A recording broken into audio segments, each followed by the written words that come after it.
Hey everybody, thanks so much for tuning in. I'm your host Lexis Jeanette, and this week we have a very special episode. So first, we did take a break, and so I'm happy for us to be back. With everything that's been going on in the world, it was important for me and my team to take some time to process everything, but now that the world is opening up, we are actually able to do our first ever live in-person episode. So, without further ado, I am going to let our guests introduce themselves, starting with this lovely lady to my right. Hello everyone, my name is Myita. Hello everyone, my name is Marnique. And so, as you all know, each week we play a game. And so this week, since we are outside in the heat, it is almost 90 degrees, we decided to all bring a nice summer drink to share with everybody. So, Myita, did you want to share your drink first? Sure. So for everyone, I have a house margarita with a sugar rim. Enjoy, ladies.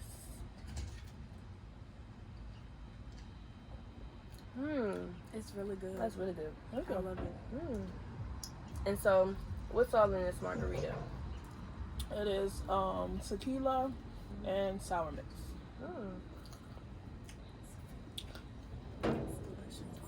And Marnique? Okay, I put my own spin on a peach Bellini. This is a strawberry peach, a little frozen puree Bellini. So hope you guys enjoy. That's really good too. That's good. I like that. That sweet rosé really Did the job right. So tell us exactly what's in this. So frozen strawberries, frozen peaches, lemon juice, a little bit of water, and sweet rosé. Perfect. And so lastly, I made a pretty basic drink. It is just a mimosa with a splash of cranberry juice and then a strawberry garnish because everybody else had fancy drinks.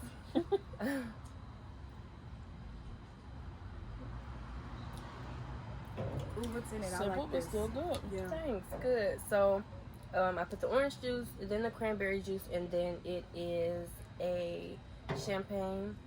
I'm not really a drinker, so I honestly just grabbed one when I went to the store. I understand. But it did the job. It's good. It It's said it really was good. sweet, a sweet champagne. Yeah, that's So. good. It's really good. So I'm gonna move this over. We'll drink one at a time, just so we can all be seen. But I do want to go ahead and let everybody tell us a little bit more about themselves, just so they can kind of get an idea of who we are as a family, because this week's episode is about family, and it'll be a two-part episode because I can never sit down with my family and only talk for 30 minutes. So, All right, everyone. As I said earlier, my name is Myita. I am Lex's aunt. I am her dad's younger sister. Currently, I am a attorney. I work at a law firm in Southfield, Michigan. I practice mostly family law. So right now, I'm mostly developing my career, and I enjoy spending time with my family and my girls, and just having a good time and enjoying life. Marnique? I am Lex's younger cousin. I am a senior at Xavier University of Louisiana. I will be graduating in August. Yes. And from there, I hope to take a gap year, work, and get more clinical experience so I can apply to medical school. Amen. Right, and so I've never shared with the audience what I do. I'm a free spirit. I don't work. No, I'm kidding. No, I technically work at Gateway Pediatric Therapy. We work with autistic children, but I'm hoping that this week I will be able to start a job at the Center for Youth and Family and be a case manager. My undergraduate degree is in psychology and health and society, and so that's more aligned with what I want to do. But like the two of them, I do enjoy helping people, and I think that our family played a big part into who we grew up to be. Even if Absolutely. we didn't go to college or didn't decide to do certain things professionally, we would have still ultimately ended up helping people because everybody in our family helps people, and everybody's careers range. So I think we would all still be like contributing to our communities. For example, like we have a cousin who cuts hair, but he is willing to work with autistic children because a lot of people don't know that it's hard to cut children who are differently abled's hair. And so Steve was like, you know, if you want, you could bring some of the kids from your job down and I'll cut their hair and I'll, you know, work with them. Or if really you guys nice. do a field day, right? And so you don't always have to be like, I'm going to go to school to work with autistic children or do this. And you, to help them. And I think that one thing about our family is that everybody is loved. Everybody knows that whatever they contribute to the world is needed and supported. I could have said I wanted to be a clown, and everybody would have supported me as long as I wasn't like half-assing and like, you know, a bootleg clown, right? If you're gonna do something, do it right. Oh, you're gonna put your best foot forward. Oh yeah, and even if it's just the family in the audience, Well, you can still be a clown if that's what you choose to do. I'm very much a clown. I would get you booked for all the birthday parties. Thank you. I'm a clown anyway. That is actually my other gig. So Cute. it is, unfortunately. So, Thank you.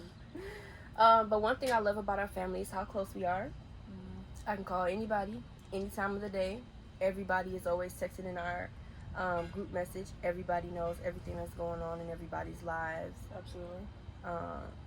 I could think of so many times during being in college where I would call and check on Myita, and call and check on Marnique, and they would do the same for me. Or times when I just needed to talk to somebody else who just, I didn't even have to tell them what was going on. I could just talk to them and just like let it all out, purge it out, and they would be there for me and make me feel better just by picking up the phone.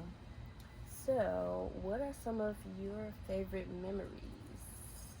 Ooh, my favorite memories with our family is always the holidays, especially when Granny was here, which is my grandmother, their great grandmother. But back when she was here, she always made sure that every holiday, or even not a holiday, we would have family gatherings and make sure everyone was there, and make sure we carried that tradition on, so that now that she's gone and passed away, that we still do it when we can. So my favorite memory is always the holidays when the whole family is there, regardless of where everyone is in life, and we still are able to get back together and enjoy that family time and have that reset that I know that we all need because of the other things that's going on in life outside of family. We always need that peace of mind and that reset, and we always get that when we come together as a family. So it's always And my lots favorite of memories. laughs. Lots Oh, of laughs, yeah. lots of food, always a lot of food. Yeah. Yeah, Y'all are because crazy. everybody is a comedian for some reason in our family. So you're always going to laugh. Everyone, sometimes people bring their friends and they feel like family because we Always. just always have a good time. It's always a good vibe. So I would say 2 separate memories. One, when we were younger, family fun day, definitely. After church on Sunday, we all gather at someone's house, play games, eat good food, just laugh it up until late in the evening. Like, that was definitely one of my favorite parts of childhood. And right now, the barbecues we're having, playing cards, you know, it's as adults, it's Yeah, like an it's adult been- family it's a fun lot day. different now that we're all older now, for sure. it's been great. Yeah, like you said, one thing I love is that we do always all come back together or all end up in the same place. Like for graduations, right? We'll all travel. You went to undergrad in Virginia. You in Louisiana, and Michael in Louisiana. I did an internship in Louisiana, and everybody came and saw me and stayed with me. Like, wherever you are, if you can't come, we'll be there. Like, I know if I was a million miles away and I called my family, like, I need somebody here. Somebody would come. Like, they would make a way. And so that's one thing that I love. But a memory is actually when we had that big blackout in Detroit and everybody went to Auntie Barbara's house. Yeah. And she, like, made lemonade out of I don't know what. She always do that. She Yeah. found a way. It was There'd like be nothing in dark. that refrigerator. I don't know what she had, and She it was gonna the look through best the lemonade freezers. I've had to this very day. I remember that. Yeah, Auntie Barbara made it happen in the Always. dark. Always. With God knows what, but it was good. Always. Yeah. But some traditions that you guys want to see us continue, or you guys want to see us start, what would those be? Definitely we have to keep at least one of the holidays going, because it's been kind of hard these past couple of years because so many people have moved away, and I know we're going to continue to transition and move away, but I know last Thanksgiving I took on the task of kind of working with Auntie Barbara and like trying to learn some of her recipes, because we have to keep this going. I know there's certain things that Granny used to make, and I'm like, dang, I wish I knew how to make that. Ambrosia. Oh, the ambrosia. What was it? The sweet potato fluff. Oh my goodness, I miss my Granny so much. Yes. But I definitely want us to stay close, because that's something even my friends have treasured. Right. And they're like, I love how close you are with your family, because they can visibly see it. I'm always on the phone with my mom and my siblings, or we're always on group FaceTime. Like, it's so natural to us. Yeah. Definitely. I would say, since you said one that she want to keep going, one thing that I would like for us to start doing, which I really want to work on, is a family reunion. Like, we travel and do it every year in a different place. I know I talked about try to start a family cruise or something like that, where everyone around our whole family across the country, not just everybody in Detroit, we can all meet up somewhere, try a new experience. And I want to make it an annual thing so that every year we can have that experience with all of our family and not just our local family. So I definitely want to go ahead and get that off the ground, hopefully starting next year, maybe. Please let me know, because throughout high school I was trying to get that going, but yeah, it's a struggle. It's definitely a group effort. Yeah, for sure. It's kind of a full-time committee. job. Yes, we definitely should choose start a committee. Yeah. One thing that I would like to see, I want all of our children to grow up as closely as we all did. Like, even though you're my cousin and you're my aunt, so Myita is not really that much older than us. What are you, 4 years? As you can see, I look young like them. Yes. Because what are you, 4 years older than me? Yep. 5 in December. Something like that. Yeah. So, like, all of us grew up all together. Siblings. As siblings. And so I talk to them all the time. Like, I talk to Marnique every day. I talk to Melanie every day, Michael, and everybody is just a phone call away. For us to be busy, for some reason there's always time for family. And I know for me, like, even in dating, it can be kind of weird, because they're like, you just with your family, and I'm like, yeah, I know, but like, that's just something all the time. That's just how we are. Gosh, Like, I come to my auntie's house like it's my house. I had a key, but somebody lost their key, so I had to give it back. Give it to them, my key. But yeah, make sure you get it, because they had took my key, they pulled that, somebody lost it, and it took forever for me to get my key back. See? But sure yeah, we are very tight-knit, so I would love for all of our children to grow up together. Just as close. Yeah, just as close, because I know that so many things in my life could have really stopped me or broken me or took you down a different path. Definitely, but having you guys be a phone call away, my mom being a phone call away, my brothers, boys are so different, but my brothers, even them, because I always have to reach out to them, but when I do, they answer, and if I need them, they're there, and that made a big difference for me. Like, I've felt alone sometimes, but I've never had to go through anything alone, if that makes sense. It's always somebody there. Yeah, and if I wanted people to be there with me, they have always been there with me. So I want my kids to grow up feeling like that, and feeling like they can tell people in their family anything without judgment, or, and feel supported and loved regardless. Because, like, everything stems from our family, like my confidence.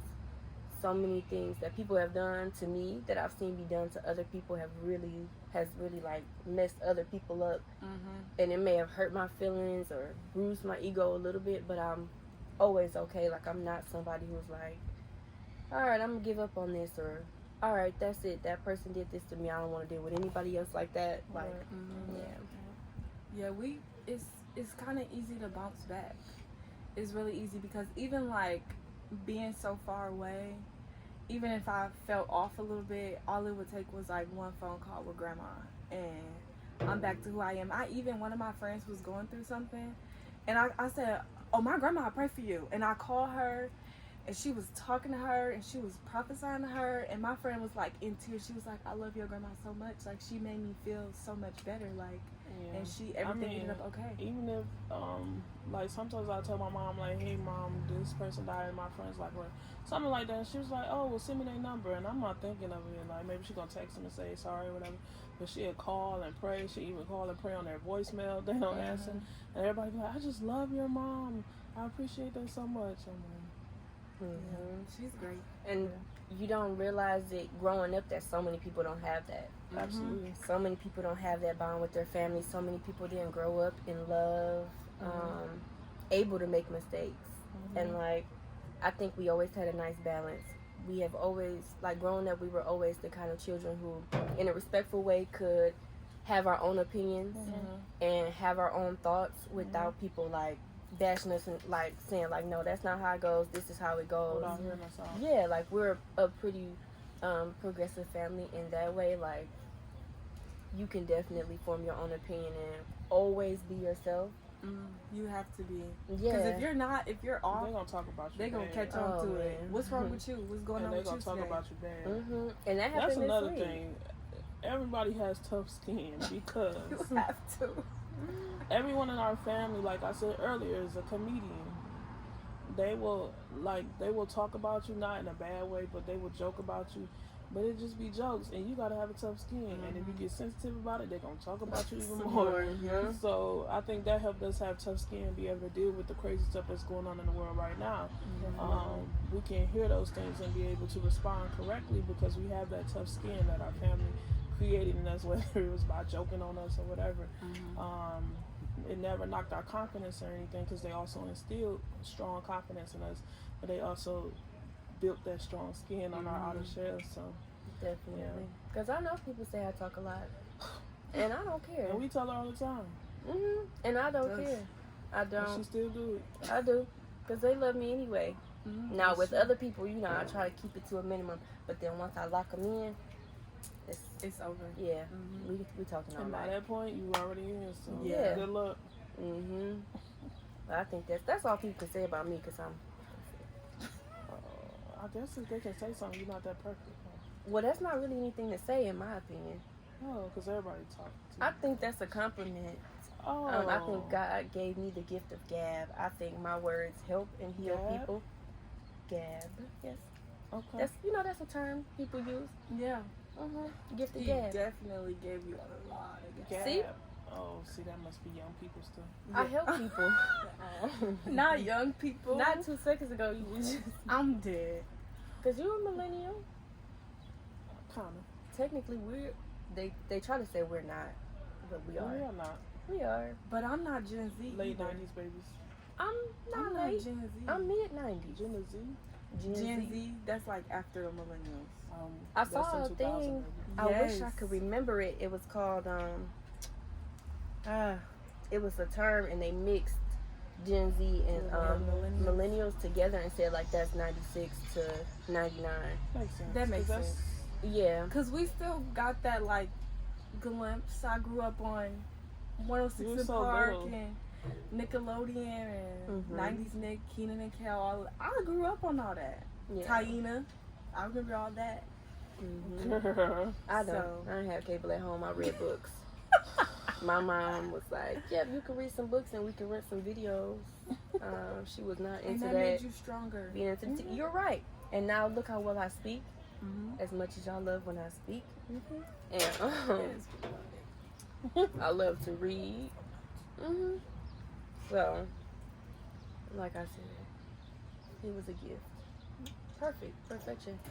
Y'all are perfect. Well, first of all, we're all perfect in His sight, right or wrong. Yes. Y'all, okay, I'm done talking about it. I talk too much. Go ahead. What do y'all have to say? What questions do y'all have? What do y'all want the world to know about our family, or what do you wish for or pray for other people's families as people around our age are starting families and building their own traditions? Well, speaking about being perfect, I don't want everyone to think that our family is perfect or it's all peaches and cream, or we have our troubles. We go through things, but I think the the thing about us is what my grandma instilled in us is communication, forgiveness, working it out. Even if you beefing with somebody or you feel like something somebody done you don't like, at the end of the day, that's your family. And no matter how much you feel like you don't like them in the moment, you wake up in the morning, that's still gonna be your family, whether it's your cousin, your second cousin, whoever. No matter the title in our family, we're just as close as the next person. So yeah, everything is not always peaches and cream. It's gonna be some people that don't show up to family gatherings who we haven't seen in a minute, but when they come, it's all love, and it's gonna always be that way. So people just gotta learn how to keep that line of communication open. You have to learn how to accept people for who they are, and learn to accept your family for who they are, because they're gonna always be your family. So we have our troubles just like everyone else. We just don't let it divide us or break us. So yeah, just wanted to say that. I think what we also have to take into account is that we don't really have any toxic people in our family, because if there is someone who's toxic in your family, you don't really have to be around that. Like, you don't need to. Like, if it's not adding to you or building upon you, you don't stay in that situation. And luckily, like, we're blessed where everyone has kind of had a hand in our upbringing. So Absolutely. And no one has ever like tried to bring us down or anything, but definitely we have our ups and downs. We just kind of roll with the punches and do what we can, communicate to get through it. And that's something that I use in day-to-day life, dealing with even friends. Right. That has helped me. Yeah, with certain relationships, family specifically, right, I'll leave that door open, and we all do. So say I played basketball, I don't do sports, but if I did, right, we could say, like, I would drop an invitation into the family group chat, like, hey, I'll be here at 5 o'clock Friday, I'm playing a game, come if you can, right, and just not taking it personal if people can't make it, because there are other ways to support people when you aren't able to be present. And then I will say, it's some things that family won't do, so you don't have to forgive everything. I mean, you forgive them because you forgive everything, but you don't, like Marnique said, you don't have to allow them back into your space. I don't tolerate disrespect. I don't. But I let it go. I let it go. I did. We're working on it. It's a process. It's worked on. I let it go. I'm not tripping. I was just saying, but there, on a serious note, there are certain things that, that, like Marnique said, can be toxic or can be so hurtful that you don't really need to allow that back into your life. But definitely leaving that space open for people to come and be a part of things if they would like to. And also knowing that different people have different personalities. Absolutely. And so everybody in our family doesn't always want to be smothered, right? It's not smothering to us because that's how we are and that's what we love. But some family members want to come say hey and they want to leave. And there's nothing wrong with that. Hey, Auntie, did you want to come say hi? Can you hear me? So my aunt is here. That's Myita's sister and Marnique's mom. She looks cute. Oh, I think she's about to ride her motorcycle.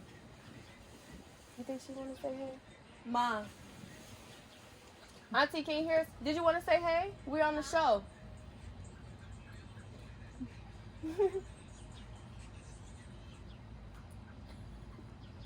We were telling them how great our family was, and then you walked out, and I thought that would be great if she could come say hey. You look cute.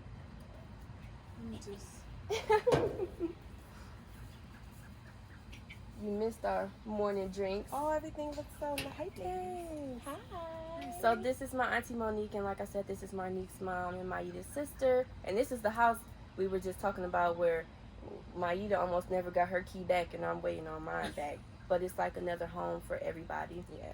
So yeah, did you have anything that you would like to wish for other people's families or share about our family? No, just I wish wellness and great things. That's it. Perfect. And you might have to lean down like eye level. I hope they can see you. Can they see you? Can you see me? You look good.